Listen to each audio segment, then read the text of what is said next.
ser cerca donde puedan ver algunas de esas cosas. Incluso, tal vez, no sé si ya, ¿han visitado el sillar? ¿Algunos de ustedes? Muy pocos. Yo no, la verdad, quisiera ir. No ha visitado, no han ido. A ver, algunos manifiestan, ¿nunca han ido a visitar el sillar? No iré. Nadie. A ver, alguien que hubiera ido al sillar, que se manifieste de los que están presentes. Nadie. Ya. Si nos da el tiempo y la pandemia sigue así suavita, podemos coordinar. Yo veremos, a ver, hablaré con el director de carrera y para ver la parte administrativa, sobre todo el asunto de seguro, ¿no? Esto es lo más crítico ahorita para hacer visitas de obra. Alguna vez hemos comprado los seguros por un día, día y medio de salud y de accidentes, pues, porque la universidad no se responsabiliza de eso, pues, ese es el problema, ¿no? Pero ahora hablemos de las excavaciones subterráneas, ¿ya? Darles también un buen pantallazo con unos taludes y los modelitos sencillos que estamos haciendo, y yo me comprometo, de verdad, vamos a organizar estos días un par de prácticas. Vamos a aprovechar que el día jueves, creo, es feriado en Bolivia, el Corpus Christi, creo, ¿no? Sí. El jueves no va a haber clases, supongo, y aunque yo tengo que ir a una obra, a ver, tengo problemas, una presa, tengo que ir a ver urgente, ya le he abandonado, como los he abandonado ustedes, he abandonado 2 proyectos, pero tengo que estar presente, necesariamente. Pues no es lo mismo charlar con la gente un rato y saber qué ha pasado, ¿no? Bien, ¿qué vamos a ver en este capítulo?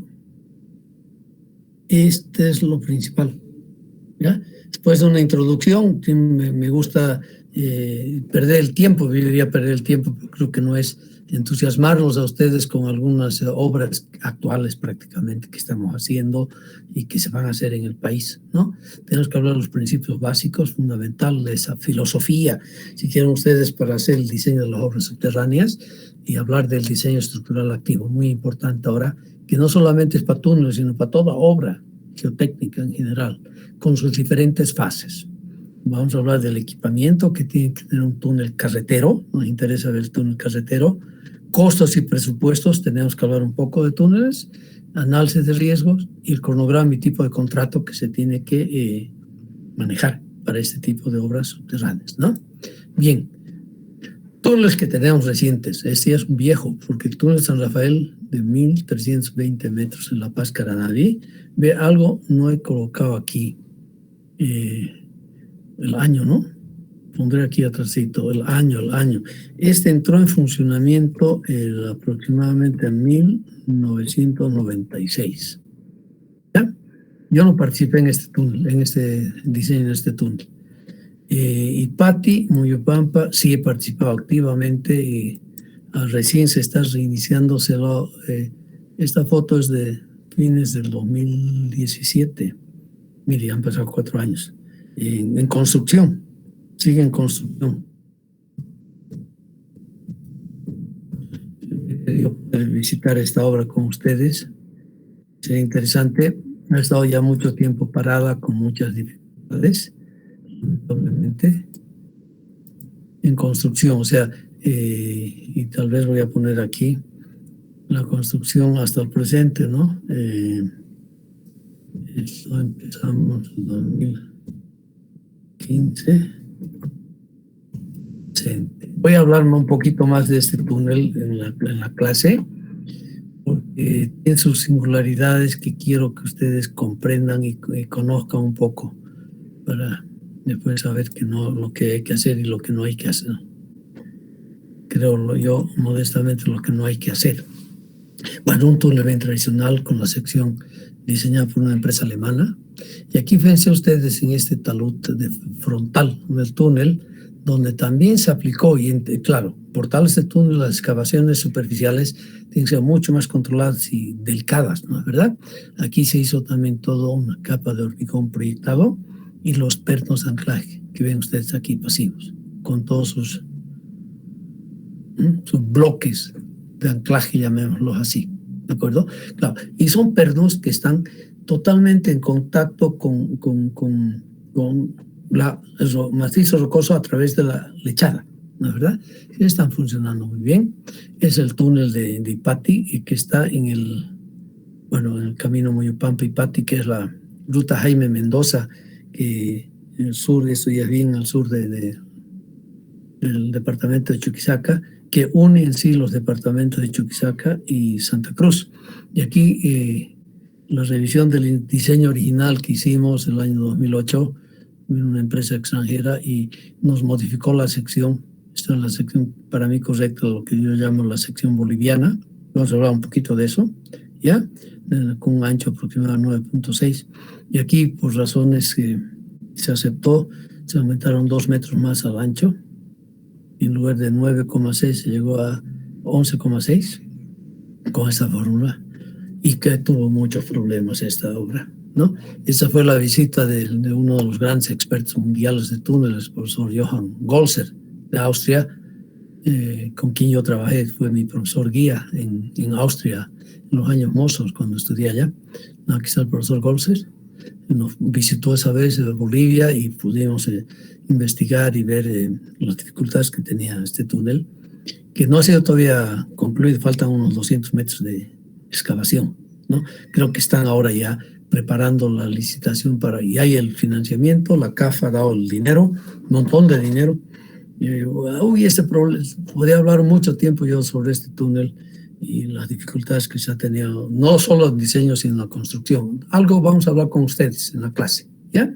Bien, pero de todas maneras, vamos un ratito a esta parte introductoria y vamos a hablar en esta clase sobre todo de nuestros túneles carreteros, ¿ya? Muy poco de túneles hidráulicos, aunque se está haciendo mucho túnel hidráulico, también no se olviden. Están en plena construcción, están ahorita en plena excavación los túneles hidráulicos del proyecto Miguillas, que sería formidable que puedan visitar ustedes. No sé cómo está ahorita, voy a averiguar. Más cerca para nosotros sería ver los túneles del proyecto Ibirizo, que están a 2 horas de camino de Cochabamba solamente, ¿no? Vamos a averiguar. Vamos a tratar, si en lo posible, vamos a tratar de organizar algo para los interesados, ¿ya?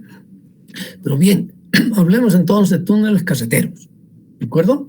Y lo primero, lo que necesitamos inevitablemente para el diseño de nuestro túnel es evidentemente la intensidad de tráfico en el horizonte del proyecto, el famoso TPDA, ¿eh?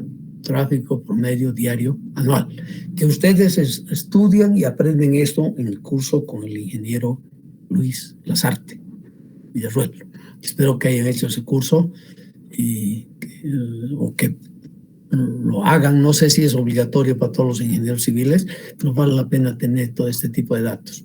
Vamos a definir la velocidad de diseño, ¿no? ¿Verdad? Ustedes han hecho carreteras, saben muy bien que tenemos que definir una velocidad de diseño para nuestra carretera. Actualmente tenemos algunas disposiciones ya acá en Bolivia. ¿Quién me puede decir para una carretera en montaña cuál es la velocidad de diseño que se está usando? ¿Quién me dice? ¿Quién me puede contar? Ustedes han hecho carreteras con el ingeniero Vera, ¿no es verdad? Han hecho diseño geométrico. 30, 50 kilómetros por hora, Inge. ¿Para montaña? Creo que sí, si no me falla la memoria. ¿Cuánto? De 50 a 60. 50 a 60, yo creo que ahorita estamos ahora con eso, ¿no? Aunque hay lugarcitos donde tenemos que romper la norma, pues la topografía no nos permite irnos más allá de 30 a 40, ¿no? Cuando no hay otra forma. Es verdad que el diseño geométrico en esta parte tan accidentada del país es un problema serio, ¿no? Sobre todo, no se olviden que tenemos que bajar de grandes alturas a las pampas de mojeñas o las pampas chaqueñas, ¿no? O sea que es una bajada tremenda que tenemos que hacer, y con la topografía que tenemos nos vamos limitando. Pero yo estoy seguro que, ya no me acuerdo la última norma, aunque no participé yo en esa norma, ese volumen de la norma, pero debe estar entre 40 y 60, yo creo, 50 y 60, debe ser la velocidad más o menos para las carreteras de montaña, que es donde más problemas tenemos y tenemos que dar más atención, ¿no? ¿Verdad? Y donde además entran también los túneles como tal, ¿no? La velocidad de diseño en túneles sí la tomamos, vamos a adoptar nuevamente un 60 kilómetros por hora para túneles. Depende de las condiciones que tenga el camino definitivo. Por si yo tengo un camino de 60 kilómetros por hora, no puedo hacer mi túnel para 80 y 90, no tiene sentido, ¿no? El carácter de la carretera es importante, ¿no? Si va a ser está en la red nacional, internacional, nacional o departamental. Y la altura máxima de los vehículos. Eso sí tenemos que definir muy bien, ¿ya? En base que ya no se les presento yo acá, no presente esto. Hice yo alguna vez, hicimos un estudio bien detalladito donde comparamos normas de varios países para definir lo que íbamos a adoptar acá en el país sobre, por ejemplo, el ancho del carril. Y fue sobre todo un estudio francés muy bien elaborado de la CETU. CETU es el Centro de Estudios de Túneles en Francia.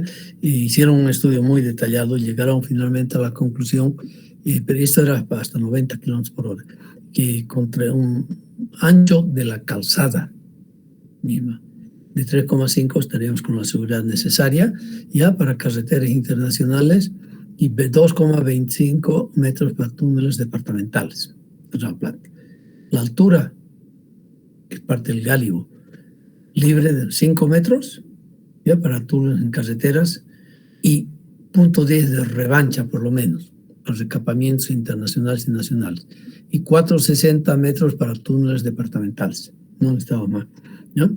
Algunos me dicen, no, ¿por qué no adoptas para todos los túneles en todo el país? Bueno, si hubiera plata y si estuviéramos nadando en plata, si hubiéramos hecho todo bien con el gas, claro, teníamos altas reservas de gas, teníamos otra vez un montón de dinero, podríamos haber dado el lujo de seguir, ¿no? No sobredimensionando, sino dándonos más seguridad en las obras, pero no es el caso, ¿no? Y vamos a adoptar además, de acuerdo a la experiencia internacional, un ancho mínimo de la acera, que es una franja de emergencia de 1 metro, y un arcén mayor a 0,3 metros. El arcén es cabalmente una zona de transición entre la calzada, o sea, el carril, y la acera como tal. Y últimamente les digo, según las normas francesas nuevamente, están pidiendo que no introduzcamos diferencias de altura entre la acera y la calzada, que eso es motivo más de accidentes y de peligro. O sea, hay que marcar muy bien, hay que poner unos dispositivos especiales, pero no hacer la diferencia de altura entre calzada y acera. Es la última norma que ha salido. Entonces, nos hemos quedado con estos datos, ¿ya? Lo que llamamos la sección boliviana, 9,60 de ancho total y un gálibo de 5,10 metros, ¿ya? Anchura total a plataformas, 2,60, altura libre 50 y en la revancha por recapamiento nos damos 10 centímetros más, ¿ya? Eventualmente se puede, evidentemente, de esto sacar toda la capa, esa rodadura que hemos puesto en un túnel, que normalmente hay una losa, es una capa rígida, pero tiene una capa de desgaste, si quieren ustedes, ¿no? Pero significa sacar de funcionamiento el túnel, no nos podemos dar lujo. Entonces, una revancha por el recapamiento. Y los túneles interprovinciales tendrían entonces estas dimensiones, ¿ya? Eso es para el predimensionamiento, digamos, de los túneles y para los análisis. Si nosotros comparamos ahora lo que habíamos hecho hace más de 10 años y lo que recomienda la última norma colombiana del 2021, donde han trabajado mucho más gente, donde los colombianos nos dan cátedra, les digo, muchas cosas, y en túneles tienen una gran experiencia, siguen haciendo un montón de túneles. Los colombianos tienen los mismos problemas que nosotros en sus Andes y tienen más problemas todavía, yo creo, porque son 3 barreras que tienen de los Andes. Aquí nosotros por lo menos tenemos 2 nomás. Pero esos son los datos y aquí quiero compararles para mostrarles lo que habíamos adoptado en Bolivia y lo que se ha adoptado recientemente y se recomienda en Colombia. Colombia al final tiene un ancho un poquito inferior al nuestro, ¿no es verdad? De 10 centímetros, porque toman un arcén o sobre ancho, el arseno sobre anchito de 5 centímetros menos de lo que nosotros habíamos previsto. Por lo demás, todos estamos iguales. O sea que hace 10 años, 2008, incluso ni siquiera hace 10 años, hace 14 años, imagínense, una publicación que hice para un estudio, hice cabalmente ese análisis, nos adoptamos estas dimensiones que han sido ratificadas por Colombia. Yo les voy a mandar, de todas maneras, para los interesados, no quiero que estudien, pues no es para ayudar. La guía, estoy anotando, enviar, pero creo que está ya en el Meet Google, en Classroom, Meet Class o Classroom, creo que ya está. Norma, guía, no es norma, guía colombiana. Mire que ya va a tener un año, ya tiene un año, ¿no? Es muy buena, yo recomiendo ese documento. Yo, después de leer este documento de Colombia, he dicho, no vale la pena que gastemos plata haciendo nuestra propia norma, pues vamos a tener que plagiar y copiar un montón de la norma colombiana. Mejor usar la colombiana y se acabó, ¿no es verdad? Es más práctico, seamos prácticos. Y está un montón de conocimiento colombiano en condiciones geológicas muy parecidas a las nuestras. Esa sería nuestra sección, ¿ya? O sea, la sección que estamos proponiendo, donde sí tiene que haber variantes y hay que estudiar muy bien la parte de drenaje acá. Enseguida les voy a mostrar un poquito algunas otras cosas más como tal. Y es una sección casi compuesta, ¿de acuerdo? No, bueno, el ancho de la plataforma es dominante para nosotros y partiendo de este ancho de la compuerta, entonces vamos a tener aquí una sección que no es tipo baúl, fíjense ustedes. Es la mejor sección que es de origen austriaco-alemán, más austriaco está, donde se trata de evitar cambios bruscos en el perímetro de excavación, que es donde se concentran los esfuerzos y crean problemas de estabilidad o inestabilidad, si quieren ustedes, ¿no? ¿Verdad? Es una sección doble donde la parte superior en sí tiene un radio continuo, ¿ya? Y la parte inferior es el doble del radio.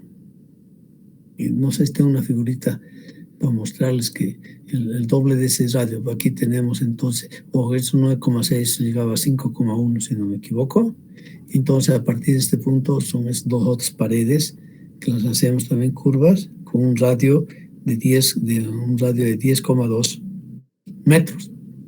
Esta diferencia de los túneles que han venido a diseñar y se ha construido en Bolivia también por los brasileños que toman una sección simplemente baúl y a partir de este punto baja una pared recta. Baja aquí una excavación totalmente vertical, ¿no? Es lo que hacen los brasileños. Típico, por ejemplo, ver el túnel de la cuesta de Sama y los túneles que hay de ida hacia Tarija Bermejo, ¿no? Que se han hecho con la ingeniería y conocimiento de colegas brasileños. Bueno, cuando hacemos una sección de este tipo, siempre vamos a pensar en que tiene que haber una ventilación, espacio suficiente para la ventilación, tiene que haber cierta tolerancia, ¿verdad?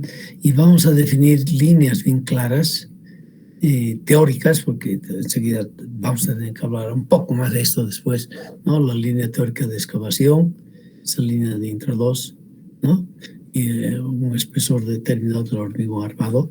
Ahora tenemos una cierta disputa porque se han reformulado los diseños de otros dos túneles que se tienen que construir en la línea Jaime Mendoza, antes del departamento de Chuquisaca, antes del túnel en construcción de Incahuasi, donde nos proponen colocar de todas maneras un revestimiento de hormigón hidráulico de 30 centímetros de ancho.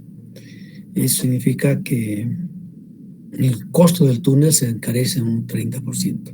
Y ahorita no tenemos un precio fijo para los túneles, les digo, estamos en una encrucijada porque el túnel Incahuasi ha conducido a una serie de descalabros financieros donde no se ha construido el túnel totalmente, faltan 200 metros, falta todo el detalle, toda la parte, la obra fina, diría yo, ¿no? Del túnel, incluyendo la carpeta asfáltica, los sistemas de drenaje, sistemas de ventilación, sistemas de monitoreo, sistemas de iluminación, sistemas de control, todo sistema SCADA. O sea, tiene un montón de otros elementos, un túnel, y se gastaron ya todo el presupuesto que había en ese entonces, ¿no?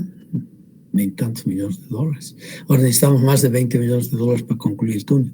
O sea, el túnel nos va a salir más del doble. De eso vamos a hablar cuando hablemos un poco de costos, ¿ya? Bien, ¿qué tenemos básicamente entonces nosotros en nuestra norma, el manual ABC del 2008, que fue en cierta manera inspirado en la norma chilena? Y se decía que se definían 4 tipos de túneles, de tipo A al tipo C2, ¿ya? Donde se daba un TPDA como criterio fundamental para la elección del tipo de túnel y la longitud del túnel. Llegaban hasta 6 kilómetros. Aunque ahorita les debo decir que el túnel más largo que hemos hecho es 1.320 metros, que es el túnel de San Rafael, que les he mostrado, ¿no? Que sale de Camino a La Paz, Caranavi.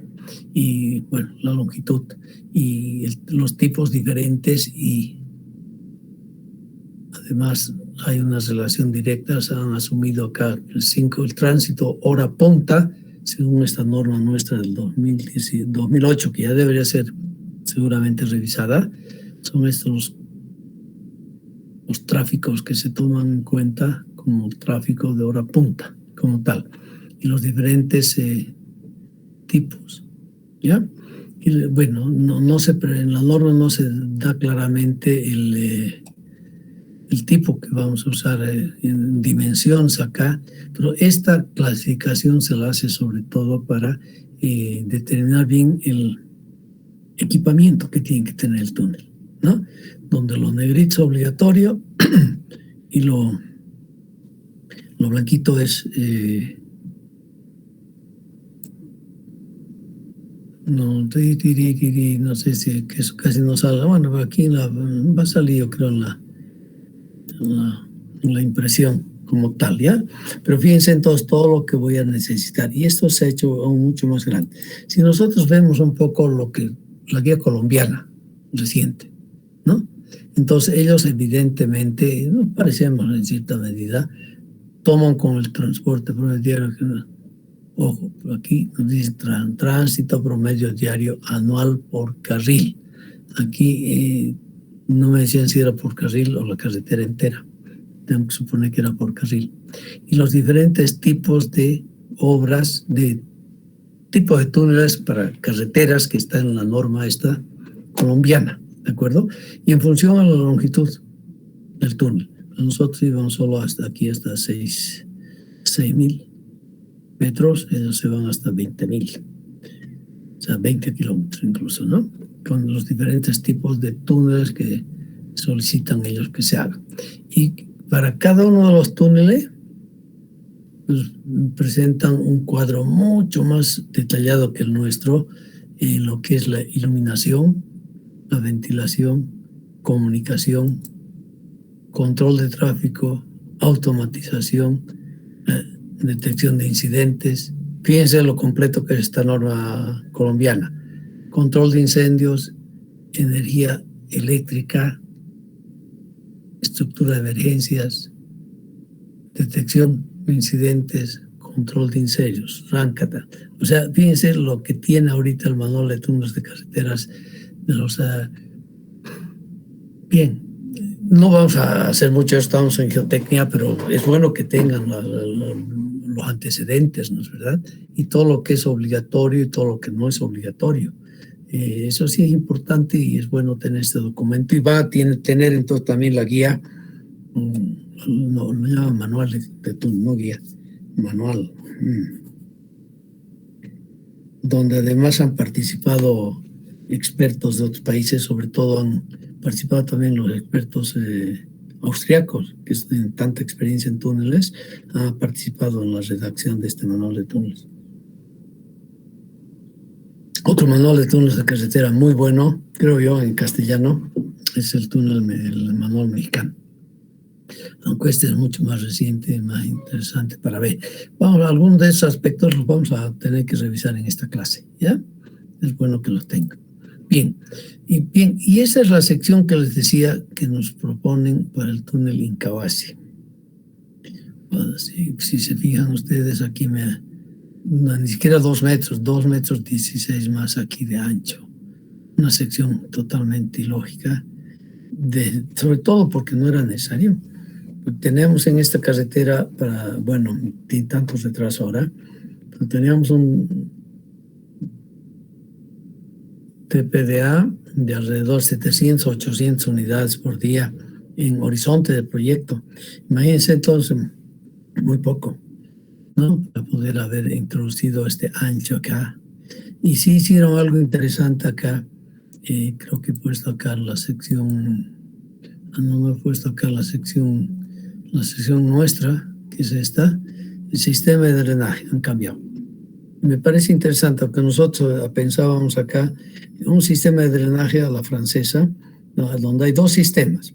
Un sistema muy especial que es para evacuar cualquier derrame dentro del túnel, dentro de la plataforma de la carretera del túnel, que sea peligroso, inflamable, ¿no? Y el tren de las aguas subterráneas. Pues claro que este sistema también serviría para sacar cualquier, aquí no hay precipitación del túnel, en realidad no puede ser un sistema de evacuación de aguas pluviales, de ninguna manera, ¿no? Y el sistema separado. Lo que han hecho los franchutes, aquí la empresa que vino a revisar el diseño, propuso un dren, colector de drenaje de infiltraciones, aquí al centro, ¿ya? Y un colector de vertedor y calzada, aquí separado. Pero o sea, 2 sistemas de todas maneras, pero aquí sin ningún detalle de cómo se introduce los vertidos sobre la calzada, eso sí es muy importante y tiene que haber necesariamente el sistema, ¿no? ¿Verdad? Ojo, aquí fíjense muy bien, la pendiente tiene una sola dirección. No tengo aquí la espalda de pescado, no de un lado y al otro. Aquí tengo una sola pendiente hacia un solo lado y está en líneas rectas, están rectos. Eso no tiene nada que ver, este peralte, digamos, no tiene nada que ver con la geometría horizontal del túnel. Tenemos que garantizar que cualquier cosa que caiga aquí, cualquier derrame sea evacuado y lo más rápido posible. O sea, el sistema, bueno, a mí no me cuadró mucho. Aquí sí, concentrado. Nosotros teníamos 2 tubos de desagüe a cada uno de los 2 lados. Aquí ellos colocaron uno solo para el drenaje colector de drenaje con una capa, evidentemente aquí granular bien seleccionada, ¿no? Aquí necesito tener una capa bien seleccionada de drenaje para drenar todas las aguas que puedan venir. Eso tenemos que tomar en cuenta. Bueno, y evidentemente si aquí respetaron la idea que teníamos de tener el hormigón de sostenimiento y otro hormigón de revestimiento definitivo, también de hormigón avanzado, como tal, ¿ya? Bueno, pero eso me encareció mucho la obra, porque me hizo un ancho mucho más alto, mucho más grande. Como les decía, fíjense, aquí son 11,60 metros, que ha dado dificultades en cierta medida. Y esto es lo que proponen, todavía no está licitada esta obra, está revisada, Túnel Casaderos, donde si se fijan ustedes cada vez soluciones un poco diferentes, ¿no? Aquí, por ejemplo, aparte de la acera que tendría que alojar todos los ductos para todas las instalaciones eléctricas y de señalización y de comando y de protección, ¿no? Van variando de acuerdo al diseño que uno va dando. Aquí sí, en que también fue revisada por una empresa española, sí toman una caja de drenaje y rompejuegos, que no lo que nosotros habíamos propuesto en Bolivia, pero bueno, pero tiene su lógica, ¿no? Un poco diferente a lo que me proponen acá, que no me dicen cómo van a captar todas estas aguas. Y ojo, esto está muy bien hecho, porque esta ranura tiene que ser totalmente continua. O sea, yo no puedo esperar que las aguas que caigan acá, o no, fluidos peligrosos, caigan aquí, vengan al extremo inferior y tengan que correr sobre esta superficie antes de poder ser evacuados y sacados a través de ese ducto, ¿no? O sea, esto tiene que ser algo continuo, es una ventana continua, tiene que ser en este caso una franja continua a lo largo de todo el túnel. Pero hay que protegerla muy bien, porque no entre basuras y qué sé yo. Y además aquí tienen que tener otro tipo de capa, de sistemas de rompejuego, ¿no? Para evitar de que cortar el juego cuanto antes. Es la sección que se propone para el túnel. Entonces, cazaderos, les doy también a ustedes esto para que estudien, vean e investiguen como tal, ¿ya? Si hablamos rápidamente de túneles hidráulicos, bueno, es un túnel típico, ¿no? De este tipo. Este ha sido construido ya en los años 70, puesto en funcionamiento en los años 80 con muchas dificultades. Todo un sistema de inyecciones que se había colocado acá, ¿no? Para el túnel son pequeños túneles, 2,8 metros de diámetro, o túneles que se han propuesto y han cambiado. ¿Cómo? Han cambiado las dimensiones de este túnel ahora, han sido modificadas, ¿ya? Son los túneles que están construyendo actualmente. Eso era una de las propuestas del diseño inicial de los túneles hidráulicos de la central de Miguillas, en Humapalca. Así, lo que digo. Bien. Esto han debido ver algunos de ustedes, es el portal del túnel hidráulico de la central de Berisso, ¿no es verdad? Aquí, este túnel ya se totalmente excavado, 6,3 kilómetros, 3,8 metros de diámetro, y esta es la manga donde se mete aire durante la construcción, ¿no? Bueno, eso marcha, si bien el proyecto tiene retrasos, pero está marchando, se está haciendo. Fíjense ustedes, saqué todo ese detallito, nuevamente los pernos de anclaje y el hormigón proyectado, ¿no? Aquí fue muy difícil, complicado fue crear las condiciones de ese portal para construir este túnel, y todo se tiene que construir la toma respectiva. Un ejemplo clásico les muestro aquí de lo que es un túnel para la aducción de aguas potables, ¿no? Ojo, que estamos empezando la construcción de túneles para agua potable en la ciudad de Sucre. O sea que es un túnel de 5 kilómetros, creo que se los voy a mostrar aquí enseguida, donde se hace el túnel, evidentemente, y dentro del túnel se coloca la tubería respectiva. Claro, hay situaciones orográficas complicadas, insalvables, lo mejor es hacer un túnel y colocar el tubo de aducción dentro del túnel. O esto que fue construido en los años 20, 30 en Austria, como tal. Si ustedes se fijan, las dimensiones son muy pequeñas, un ancho de 2 metros y aquí una altura de 2,73 metros. O sea, todo esto tenía que ser hecho necesariamente manualmente, ¿no es verdad? Y este es el túnel que se propone ahora para los túneles de Ravelo, para el sistema de agua potable de la ciudad de Sucre. Miren, la base de 3,17 metros y una altura completa son 5, súmame esto, son 75, 55, 130, 3,3 metros de alto, ¿no? 3,3 metros de ancho. Y si ustedes se fijan, nuevamente se sigue la lógica de evitar esas paredes verticales en el túnel, ¿no es verdad? Aquí tienen la primera parte en un medio círculo y después aquí estas otras paredes no son verticales. Claro, para el constructor lo más fácil sería hacer esto vertical, ¿no? Y no darse el trabajo de darle toda esta forma. Bueno, pero es así. Y aquí son el conducto necesario para llevar las aguas. Y si se fijan ustedes, la sección hidráulica neta es pequeña, pero necesito pues una sección mucho más grande para la construcción. Sobre todo tengo que tener el conducto de ventilación durante la construcción, ¿no es verdad? En este caso, esta sección, para los túneles de Ravelo, va a tener una sección de excavación de 10 metros cuadrados. O las secciones que tenemos para los túneles carreteros van a 70, 80 metros cuadrados, mucho más grande. ¿Ya? Bien.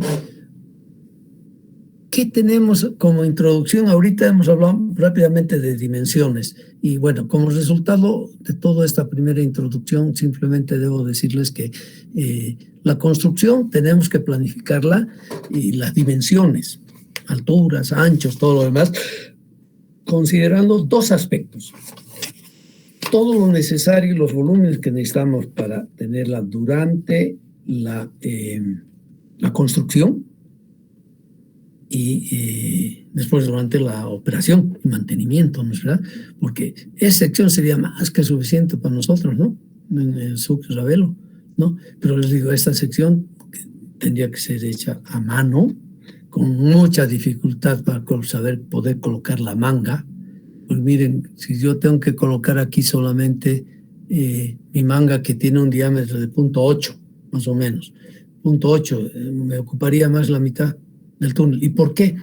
Porque la longitud del túnel me obliga a tener esa manga de 0.8 metros de diámetro para tener el aire fresco necesario durante la construcción. Y aquí yo estoy hablando de un túnel de 5 kilómetros de largo, ¿no es verdad? Bueno, entonces el dibujo original, el diseño original de una vez daré una clase, cuando hagamos la materia de hidroelectricidad, que va a ser muy importante en Bolivia. Tenemos que hablar de todo esto con mucho detalle porque a la larga vamos a tener que aprovechar más el potencial hidroeléctrico que tiene Bolivia. No se olviden que ya hace los años 80 y los años 90 y después han seguido seguramente actualizando el Plan Nacional de Electricidad y además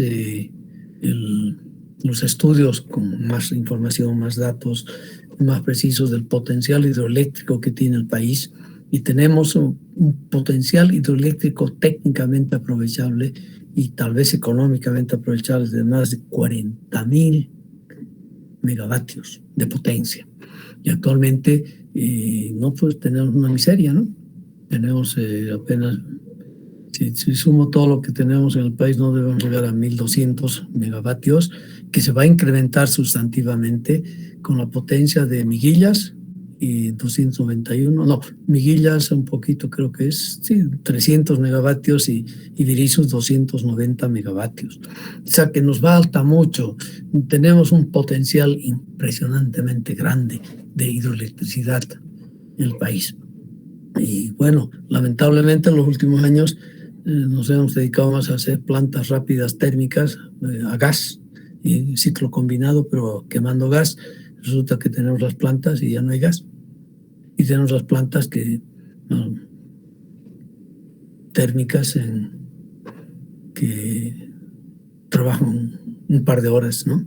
Al día, si es que trabajan. Además, o sea, que es un problema serio, ¿no? Eso, pero en el futuro y ustedes van a tener que trabajar mucho en sistemas de hidroeléctricos como tal.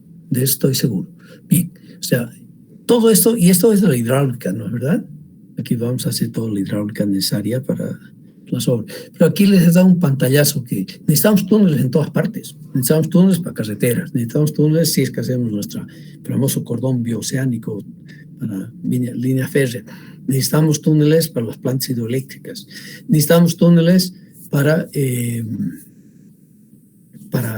provisión de agua potable para las ciudades. O sea que son obras y en el futuro sin duda vamos a tener que pensar también en cavernas, ¿no? En cavernas para depósito de ciertos productos y finalmente, bueno, ya estoy soñando un poco.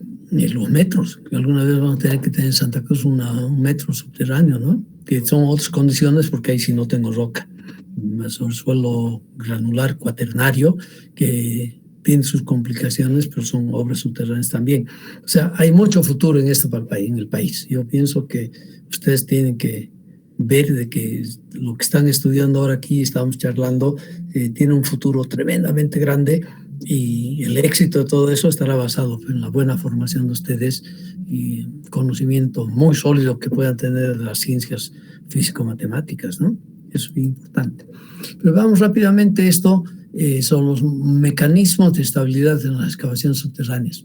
Y vamos a tomar un poco los tantos mecanismos diferentes que tenemos, según Loring, ¿no? Cuando tomamos la relación entre la resistencia del macizo rocoso y los esfuerzos in situ, ¿no? Los geoesfuerzos como tal, ¿no es verdad? Y por otra parte, tomamos cuál es la calidad de ese macizo rocoso, ¿no? Desde muy masivo, blocky, o sea que fracturado con bloques muy heavily jointed, o sea, muy fracturado, lo diríamos así, crushed, totalmente fracturado, y además que esté en donde se pueda ver fallas de corte como tal.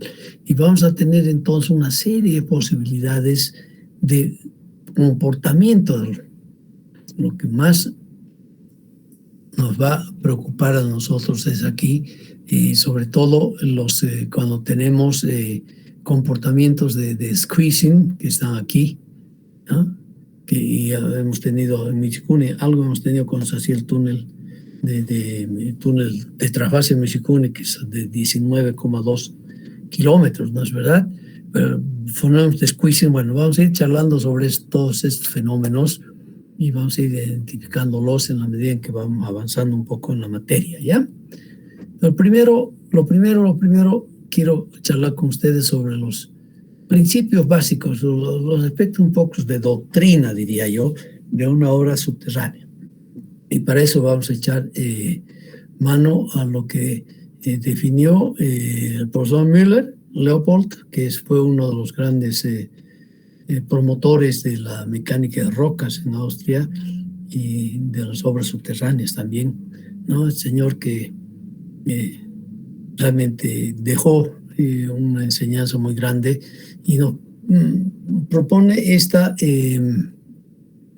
esos principios básicos que tenemos que aprenderlos. O sea, es decir, aquí no hay matemáticas, es cuestión de entender un poco de qué es lo que estamos viendo. Y él hace esto a la luz de la comparación entre lo que era antes, cómo se construía antes. Estoy hablando antes, hasta principios del siglo XX, década 20, 30 incluso, y lo que se hace ahora. Ya sea aquí primero, entonces. Ahora, antes, ¿ya? Primer gran principio que tenemos que tenerlo bien presente, y espero que ustedes memoricen esto de verdad hacia el futuro. Dice que el terreno es un elemento estructural fundamental del túnel, ¿ya? Y aquí esto no he encontrado todavía traducido a castellano y he mantenido la traducción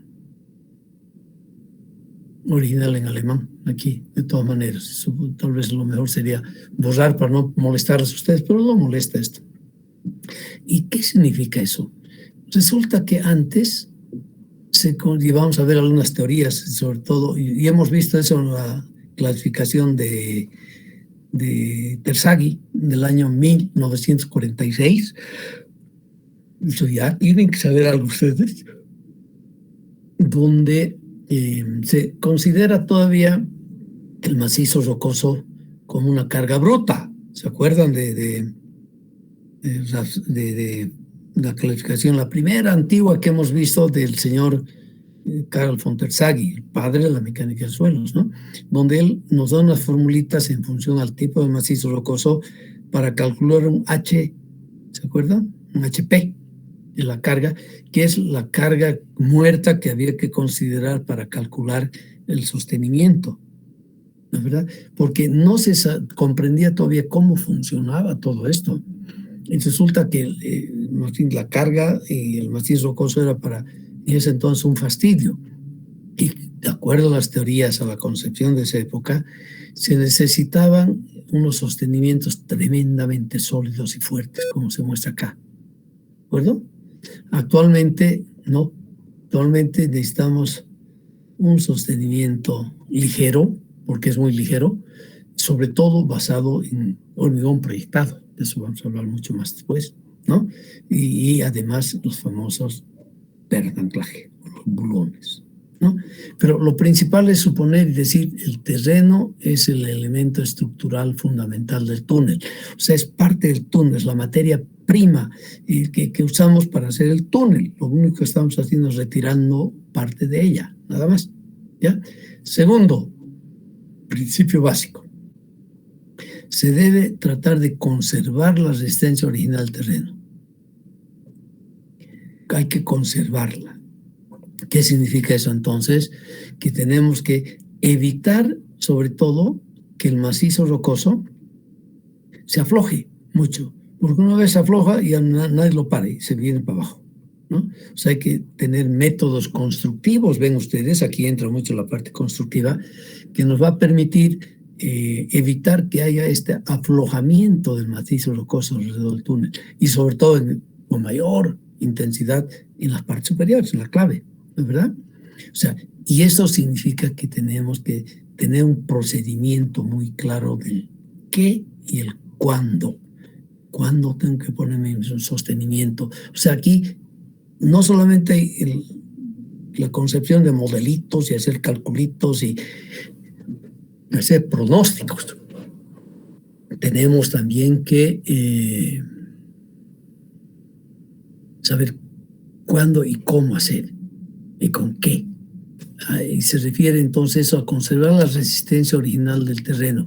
Cuando yo evito de que se me afloje con esas deformaciones, esos movimientos grandes, los elementos que forman el macizo rocoso, voy a lograr conservar la resistencia original del terreno.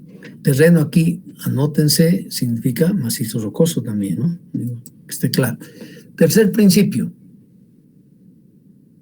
Hay que, evidentemente, y junto con este nuevo, considerar la resistencia original del terreno, siempre evitar perder la imbricación, o sea, el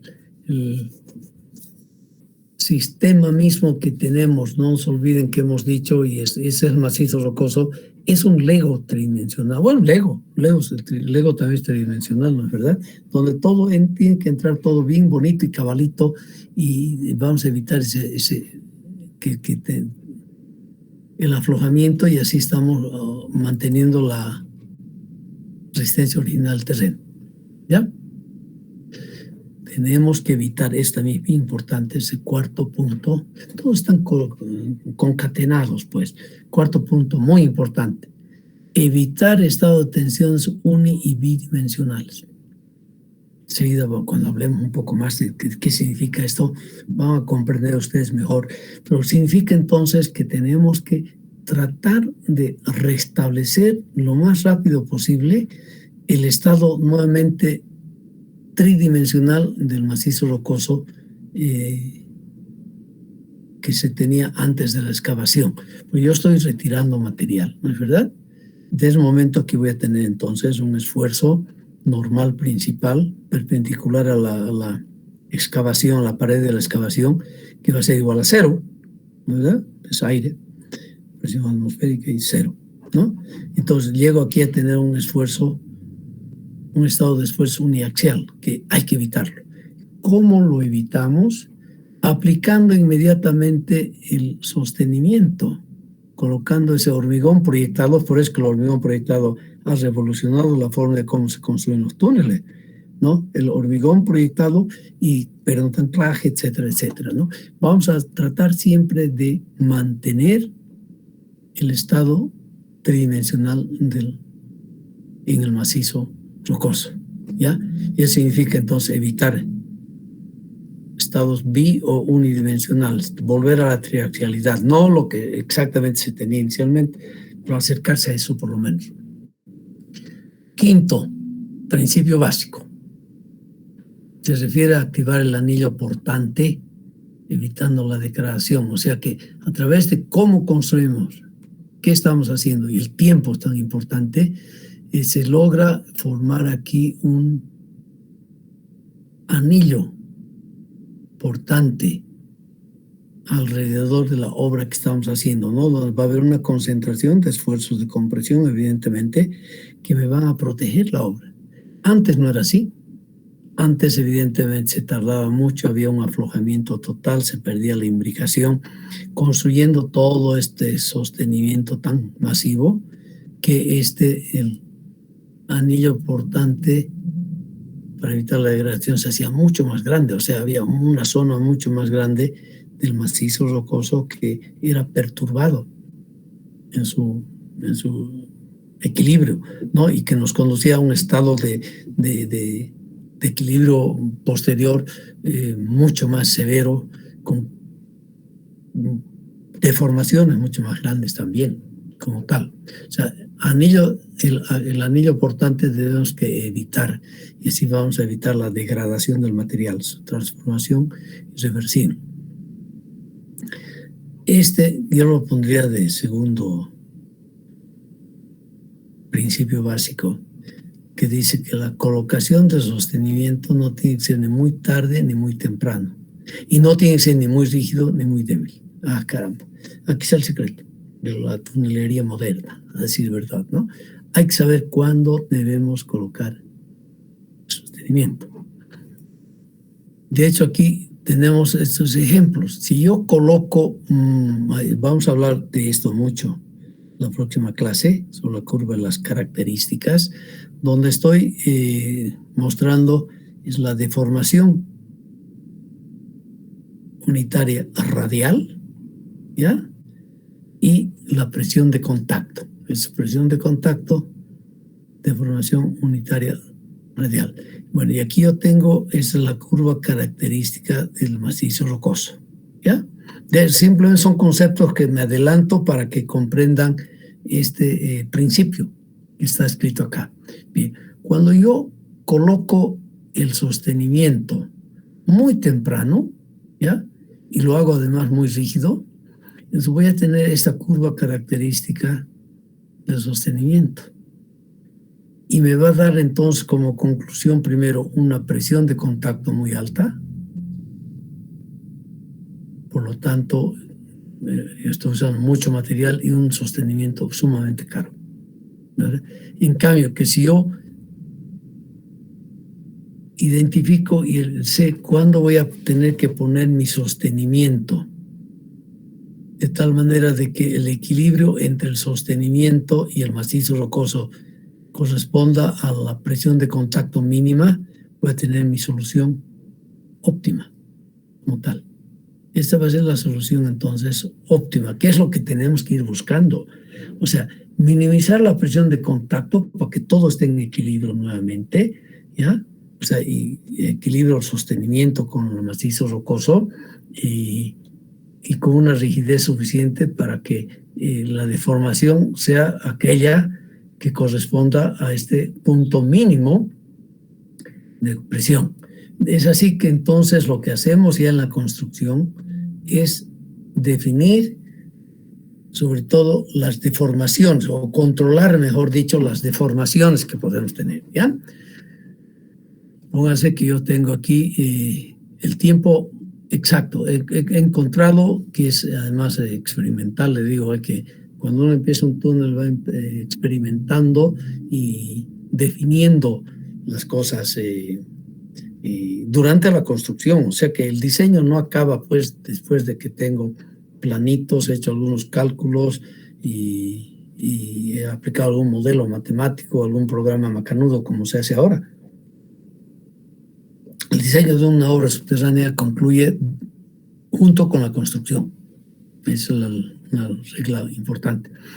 En este caso, por ejemplo, si yo tengo aquí el punto inicial, con esa deformación pongo mi sostenimiento, pero lo hago muy rígido, o sea, muy masivo. Voy a tener una presión de contacto mayor a la óptima.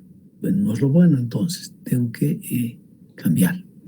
¿no? Bueno, y aquí también explicamos lo mismo. Cuando pongo mi sostenimiento muy tarde, es lo que está punteado aquí, ¿no? Ya va a ser muy tarde y la obra va a ir al colapso. O sea, tenemos que poner el sostenimiento a tiempo.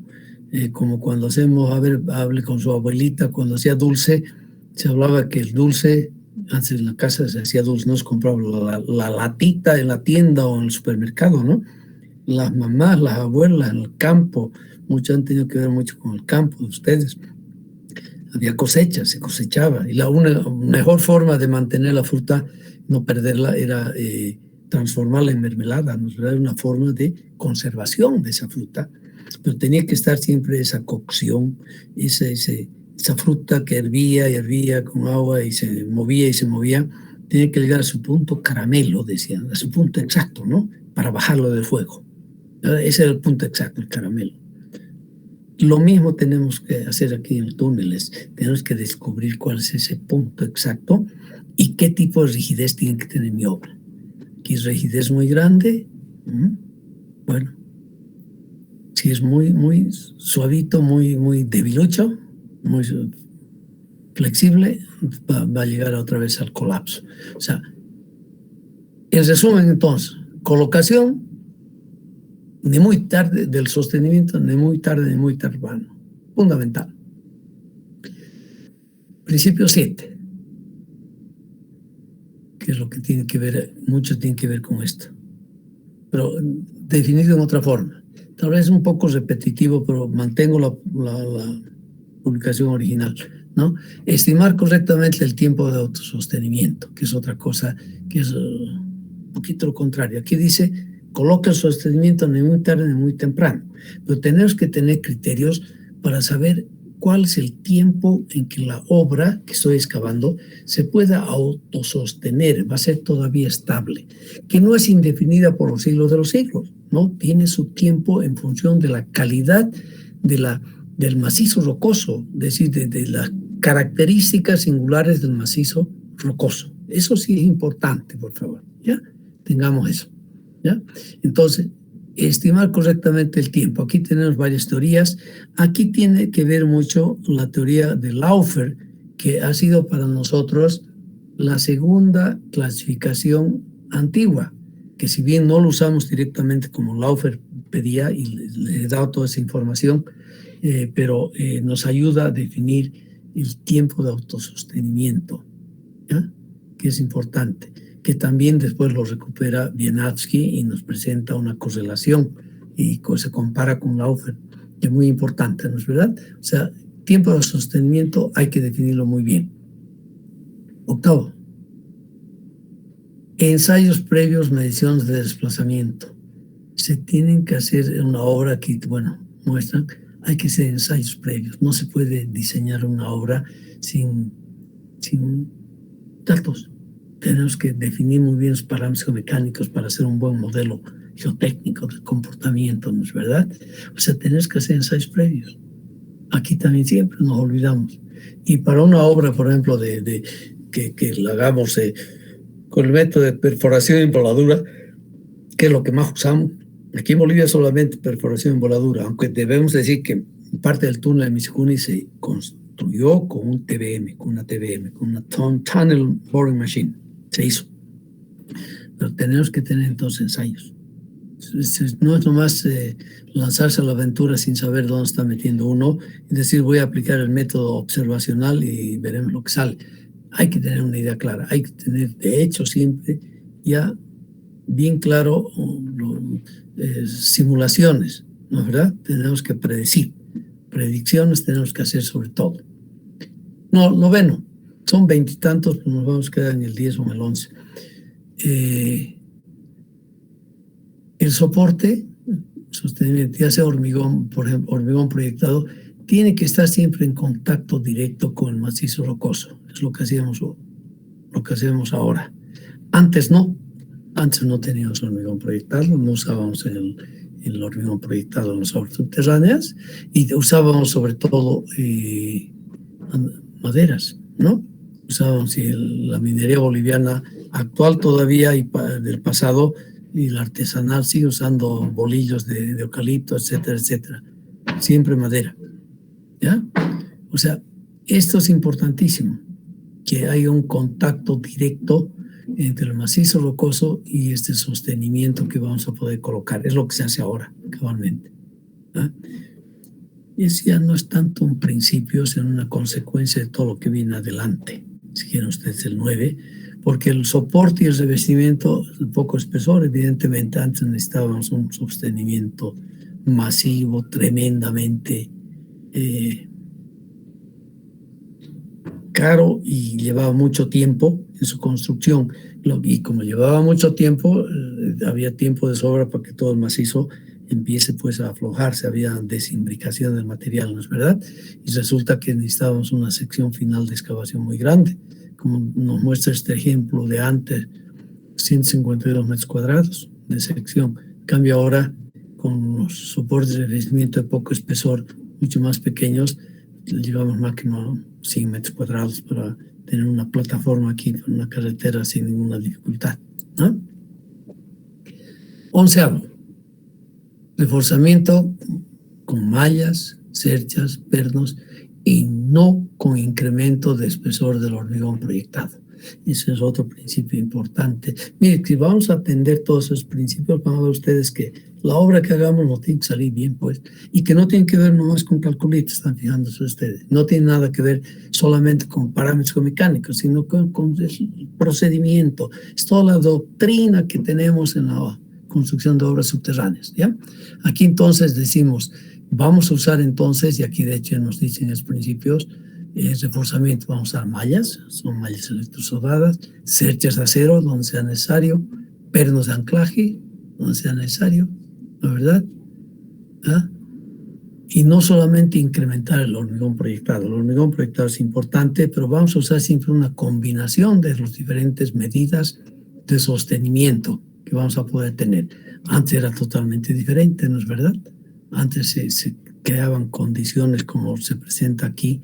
Les muestro aquí de secciones tremendamente fornidas, grandes, gruesas, masivas, ¿no es verdad? Que dificultaban todo. Ahora ha cambiado todo esto. Principio 12, criterio básico 12. ¿Ah? El momento de la colocación, ¿cuándo voy a colocar? Porque hace rato hemos dicho aquí tengo que saber cuándo voy a colocar, ¿no es verdad? Ya, eso lo vamos a hacer también en función de mediciones que hagamos. Para eso vamos a hacer mediciones, vamos a hacer toda una instrumentación en algunas secciones del túnel para poder definir muy bien esos valores. O sea, vamos a pulir todos los cálculos que hemos hecho y si es necesario rehacerlos otra vez durante la construcción, tomando datos que vamos a sacar de las mediciones que podamos hacer, ¿no? Momento de la colocación, partiendo siempre de las mediciones. Y a veces se ve que necesito reforzar el sostenimiento y enseguida los refuerzo. Hay que tener la flexibilidad de poder actuar rápidamente sobre eso, ¿ya?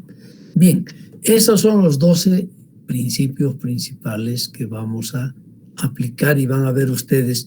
Lean, por favor, eso sí que les pido que trabajen intensamente sobre esto y nos va a ser muy útil en obras subterráneas, ¿ya? Los 12 principios. Háganse una tablita, como una ayuda a memoria, lo que ustedes deseen, pero que sea bien claro y concreto.